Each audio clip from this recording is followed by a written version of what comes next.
भारत के नक्शे पर देवगढ़ नाम के कई गांव मिल जाएंगे, लेकिन जिस देवगढ़ की कहानी मैं आज आपको सुनाने जा रहा हूँ, उस गांव तक पहुँचने वाली सड़क आज भी किसी नक्शे पर नहीं है। पहाड़ों और घने जंगलों के बीच बसा देवगढ़ बाहर से देखने में एक साधारण गांव था। मिट्टी के छोटे छोटे घर, खेत, एक पुराना बरगद के पास बना कुआं और गांव से कुछ दूर एक बड़ी काली झील। दिन के समय देवगढ़ जितना सुंदर दिखाई देता था, सूरज ढलने के बाद उतना ही अजीब हो जाता। शाम के 6 बजते ही घरों के दरवाजे बंद हो जाते, मवेशियों को आंगन में बांध दिया जाता, खिड़कियों पर अंदर से मोटे कपड़े डाल दिए जाते। डर चोरों का नहीं था, डर जंगली जानवरों का भी नहीं था, डर था अपने किसी जानने वाले की आवाज़ सुनाई देने का। उस शाम गांव का एक बूढ़ा आदमी रामदीन अपनी लाठी के सहारे कच्ची सड़क पर तेजी से घर लौट रहा था। सूरज लगभग डूब चुका था। रामदीन बार बार आसमान की ओर देख रहा था। हे भगवान, आज देर हो गई, बस किसी तरह घर पहुंच जाऊं। तभी उसके पीछे से एक आवाज आई, पापा। रामदीन के कदम रुक गए। उसकी उंगलियां लाठी पर कस गईं, क्योंकि वह आवाज उसकी बेटी की थी। रामदीन की आंखों में डर उतर आया। उसकी बेटी को मरे हुए 17 साल हो चुके थे। पापा, पीछे देखो ना। नहीं नहीं, तू मेरी बेटी नहीं है। रामदीन ने पीछे नहीं देखा। वह तेजी से चलने लगा, लेकिन वह आवाज उसके साथ चल रही थी। पापा, मैं जिंदा हूँ। रामदीन तेज चला। पापा, रामदीन दौड़ने लगा। पापा, पापा। चुप हो जा। अचानक आवाज बंद हो गई। रामदीन दौड़ता हुआ एक घर के सामने पहुंचा। उसने दरवाजा पीटना शुरू किया। दरवाजा खोलो जल्दी, कोई है? अंदर से कोई जवाब नहीं आया। रामदीन दोबारा दरवाजा पीटने वाला था, तभी उसकी नजर घर की दीवार पर पड़ी। वहां गीली मिट्टी से एक संख्या लिखी थी, 13। 13वां घर। रामदीन के हाथ से लाठी गिर गई। देवगढ़ में केवल 12 घर थे और उस रात 60 वर्षों के बाद गांव का 13वां घर दोबारा दिखाई दिया था। अगली सुबह देवगढ़ में एक खबर आग की तरह फैल गई। रामदीन गायब था। गांव के लोगों को कच्ची सड़क के पास उसकी लाठी मिली, लेकिन वहां किसी 13वें घर का नामो निशान नहीं था। उसी सुबह लगभग 7 वर्षों बाद एक नौजवान देवगढ़ वापस लौट रहा था। उसका नाम था माधव। माधव का जन्म देवगढ़ में ही हुआ था, लेकिन बचपन में पिता की मृत्यु के बाद उसकी माँ उसे शहर ले गई थी। अब उसकी माँ भी इस दुनिया में नहीं थी और देवगढ़ में बचा अपना पुराना घर बेचने के लिए माधव वापस आया था। इतने सालों में कुछ भी नहीं बदला। माधव गांव की सड़क पर आगे बढ़ा, तभी उसकी नजर पुराने बरगद पर पड़ी। बरगद के नीचे एक बूढ़ी औरत बैठी थी। वह थी जानकी अम्मा। जानकी अम्मा ने माधव को देखते ही पहचान लिया। रघुवीर का बेटा? माधव रुक गया। आप मुझे जानती हैं? जानकी मुस्कुराई। तेरी आंखें बिल्कुल अपने बाप जैसी हैं। आप जानकी अम्मा हैं? शहर जाकर भी सब नहीं भूला तू? सब नहीं, बस कुछ चीजें धुंधली हो गई हैं। कुछ चीजों का धुंधला रहना ही अच्छा होता है बेटा।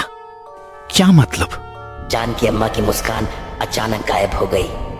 तू कितने दिन रहेगा? घर बेचने आया हूं, 2-3 दिन। आज ही चला जा। क्या? आज सूरज डूबने से पहले देवगढ़ छोड़ दे। लेकिन क्यों? क्योंकि वो लौट आया है। कौन? जानकी ने दूर काली झील की ओर देखा। 13वां घर। रामदीन के गायब होने के बाद गांव में पंचायत बुलाई गई। देवगढ़ का सरपंच भैरव सिंह था। लगभग 60 वर्ष का लंबा चौड़ा आदमी। गांव में उसकी बात को कानून माना जाता था। मैं आखिरी बार कह रहा हूँ, रामदीन जंगल में गया होगा। उम्र हो चुकी थी उसकी, हो सकता है रास्ता भटक गया हो। लेकिन सरपंच जी, उसकी लाठी गांव की सड़क पर मिली है। हमें लाठी मिली है, कोई 13वां घर नहीं। लेकिन रामदीन कल रात। बस, आज से कोई भी आदमी काली झील के पास नहीं जाएगा और रात के बाद कोई घर से बाहर नहीं निकलेगा। अगर आपको 13वें घर पर विश्वास नहीं है तो झील के पास जाने से क्यों रोक रहे हैं? पूरा आंगन शांत हो गया। सभी लोगों की नजर माधव पर गई। तो कौन है? माधव, रघुवीर का बेटा। रघुवीर का नाम सुनते ही भैरव सिंह के चेहरे का रंग बदल गया। तू वापस क्यों आया है? अपना घर बेचने।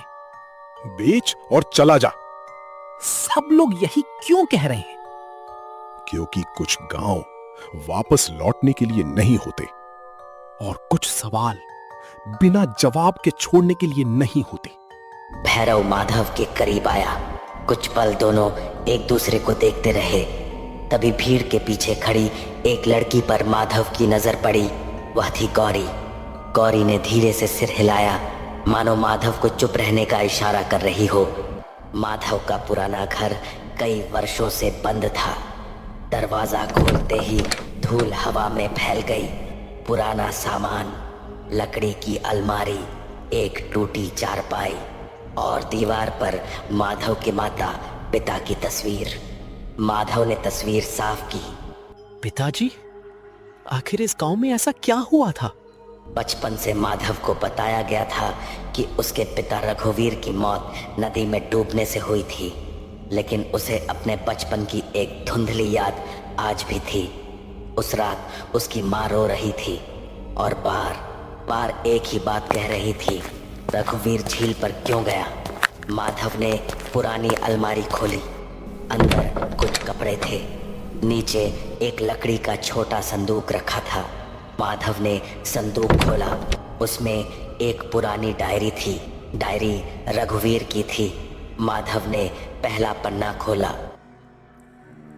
माधव चौंक गया। उसने अगला पन्ना खोला। अचानक ठक ठक ठक मुख्य दरवाजे पर आवाज हुई। कौन? बाहर से आवाज आई। मैं हूँ। माधव ने दरवाजा खोला। तुमने पंचायत में अच्छा नहीं किया। सवाल पूछना गलत है? देवगढ़ में? हाँ। तुम मुझे जानती हो? बचपन में हम साथ खेलते थे। गौरी? कम से कम कुछ तो याद है। माधव ने गौरी को डायरी दिखाई। डायरी देखते ही गौरी गंभीर हो गई। ये तुम्हें कहाँ मिली? पिताजी की है। इसे किसी को मत दिखाना। क्यों? क्योंकि तुम्हारे पिता की मौत नदी में नहीं हुई थी। क्या कहा तुमने? उनका शरीर काली झील के किनारे मिला था। माधव शांत हो गया। गौरी माधव को पुराने बरगद के पास लेकर गई। वहीं गांव का प्राचीन कुआं था। मेरे दादा कहते थे आज से लगभग 60 साल पहले देवगढ़ में 13 परिवार रहते थे। मतलब 13 घर सच में थे? हाँ, 13वां घर झील के पास था। वहां केसर नाम की एक औरत रहती थी। लोग उसे जड़ी बूटियों की बहुत जानकारी रखने वाली महिला कहते थे। फिर एक साल गांव में अजीब घटनाएं शुरू हुई। लोग रात को अपने मरे हुए रिश्तेदारों की आवाज सुनने लगे। कुछ लोग गायब हो गए और हर गायब आदमी को आखिरी बार झील के पास देखा गया। फिर गांव वालों ने केसर को जिम्मेदार माना। कहा गया कि वो दायन है। एक अमावस्या की रात पूरा गांव उसके घर पहुंचा। उसके बाद क्या हुआ कोई साफ साफ नहीं बताता। जानकी अम्मा को पता होगा। पता है, लेकिन वो बताएंगी नहीं। अचानक कुएं के अंदर से आवाज आई। गौरी, गौरी बेटा। गौरी का चेहरा सफेद पड़ गया। गौरी पीछे हटी। क्या हुआ? ये मेरी माँ की आवाज है। गौरी की माँ 5 वर्ष पहले मर चुकी थी। कुएं के अंदर से दोबारा आवाज आई। बेटा, मुझे बाहर निकाल। गौरी की आंखों में आंसू आ गए। वह कुएं की ओर बढ़ी। माधव ने उसका हाथ पकड़ लिया। गौरी, वो तुम्हारी माँ नहीं है। आवाज अचानक बदल गई। अब कुएं के अंदर से माधव की आवाज आई। गौरी, मेरा हाथ छोड़ दो। माधव और गौरी एक दूसरे को देखने लगे, जबकि असली माधव ने अब भी गौरी का हाथ पकड़ रखा था। कुएं से हंसी की धीमी आवाज आई। दोनों वहां से भाग गए। तुम दोनों कुएं के पास गए थे? हाँ, जानकी ने तुरंत दरवाजा बंद किया। उसने तुम दोनों की आवाज सुन ली, वो कौन है? जिसका कोई नाम नहीं। हर चीज का कोई नाम होता है। नाम इंसानों के होते हैं बेटा। कुछ चीजें इंसानों से बहुत पुरानी हैं। जानकी ने एक तेल का दीपक जलाया। जब मैं छोटी थी तब देवगढ़ की काली झील इतनी बड़ी नहीं थी। उस समय झील के बीच एक छोटा पत्थर दिखाई देता था। केसर कहती थी वो पत्थर नहीं, एक दरवाजा है। किस चीज का दरवाजा? उसने कभी नहीं बताया। बस इतना कहा था कि झील में रात को अपना चेहरा मत देखना। क्यों? क्योंकि पानी चेहरा नहीं देखता, वो उसे सीखता है।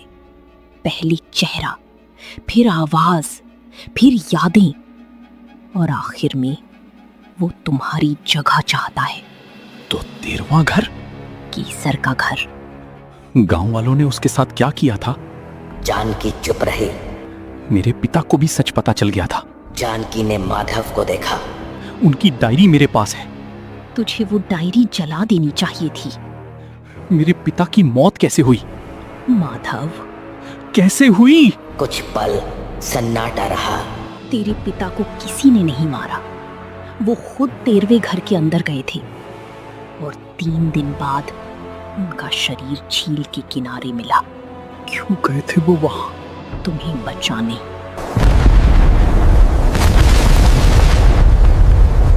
उस रात माधव सो नहीं सका। वह अपने पिता की डायरी पढ़ता रहा। डायरी के आखिरी हिस्से में कई पन्ने फटे हुए थे, लेकिन एक पन्ने पर झील का नक्शा बना था। झील, बरगद, कुआं और तीनों के बीच एक त्रिकोण। नीचे लिखा था, कुआं और झील एक ही पानी है। एक ही पानी? तभी घर के बाहर किसी के चलने की आवाज आई। माधव खिड़की के पास गया। बाहर कोई नहीं था। फिर धक धक धक, दरवाजा। कौन? माधव। माधव की सांस रुक गई। वह उसकी माँ की आवाज थी। बेटा, माधव की आंखें नम हो गई। दरवाजा खोल, मुझे ठंड लग रही है। माधव दरवाजे की ओर बढ़ा। उसका हाथ दरवाजे तक पहुंचा। तभी उसे डायरी में लिखी एक पंक्ति याद आई। वह तुम्हारी यादों में छिपी आवाज ही चुनता है। माधव ने हाथ पीछे कर लिया। मेरी माँ मुझे माधव नहीं बुलाती थी, वो मुझे मट्टू कहती थी। बाहर सन्नाटा हो गया। कुछ पल शांति रही। फिर बाहर से आवाज आई, मट्टू, अब दरवाजा खोलोगे? माधव का चेहरा डर से जम गया। अचानक घर के सारे दीपक बुझ गए।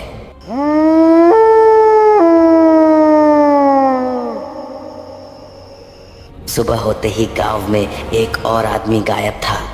इस बार हरिया चौकीदार का छोटा भाई भैरव सिंह ने पूरे गांव को पंचायत में बुलाया। आज रात से कोई अकेला नहीं सोएगा।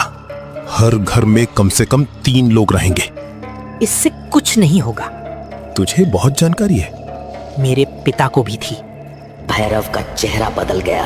आप उन्हें जानते थे? पूरा गांव जानता था। उन्होंने अपनी डायरी में आपके पिता का नाम लिखा है। पंचायत में सन्नाटा छा गया। क्या लिखा है? जिस रात केसर के घर गांव वाले गए, उनका नेतृत्व सरपंच वीरेंद्र सिंह ने किया। मेरे पिता मर चुके हैं। लेकिन आप जिंदा हैं और आपको सच पता है। अपनी सीमा में रहे लड़के। रामदिन गायब है, हरिया का भाई गायब है, कल कोई और होगा। कब तक चुप रहेंगे? बस करो भैरव। सबने जानकी अम्मा की ओर देखा। जानकी धीरे धीरे आगे आई। 60 साल तक हम चुप रहे, अब शायद चुप रहने का समय खत्म हो चुका है। अम्मा, तेरे पिता ने गलती की थी और हमने उनका साथ देकर उससे बड़ी गलती की। क्या हुआ था उस रात? हमने केसर को डायन समझा। हम उसके घर गए, लेकिन जब हम वहां पहुंचे, केसर हमसे नहीं लड़ रही थी। वह झील के किनारे बैठी मंत्र पढ़ रही थी। झील का पानी उबल रहा था। पानी के अंदर से हम सबकी आवाजें आ रही थीं। केसर चिल्लाई थी, घर वापस जाओ, लेकिन किसी ने उसकी बात नहीं सुनी। वीरेंद्र सिंह ने केसर को पकड़ लिया। उसका मंत्र टूट गया और उसी पल झील का पानी बिल्कुल शांत हो गया। फिर केसर ने सिर्फ एक बात कही थी, अब ये तुम्हारे घर गिनेगा। उस रात उसका घर गायब हो गया और अगली सुबह देवगढ़ में 13 की जगह 12 घर थे।